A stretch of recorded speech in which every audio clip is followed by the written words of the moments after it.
ان کے جسموں پر دیبا اور اطلس کے سبز کپڑے ہوں گے اور انہیں چاندی کے کنگن پہنائے جائیں گے، اور ان کا پروردگار ان کو نہایت پاکیزہ مشروب پلائے گا، فرمائے گا یہ تمہارا صلہ ہے اور تمہاری محنت ہمارے ہاں مقبول ہوئی۔ اے نبی صلی اللہ علیہ وآلہ وسلم، ہم نے تم پر قرآن بتدریج نازل کیا ہے، تو اپنے پروردگار کے فیصلے کے لیے انتظار کیے رہو، اور ان لوگوں میں سے کسی بدعمل اور ناشکرے کا کہا نہ ماننا، اور صبح و شام اپنے پروردگار کا نام لیتے رہو، اور رات کو بڑی دیر تک اس کے آگے سجدے کرو اور اس کی پاکی بیان کرتے رہو۔ یہ لوگ دنیا کو دوست رکھتے ہیں اور قیامت کے بھاری دن کو پس پشت چھوڑے دیتے ہیں۔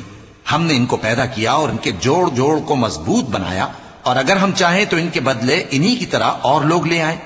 یہ قرآن تو نصیحت ہے، جو چاہے اپنے پروردگار کی طرف پہنچنے کا راستہ اختیار کر لے،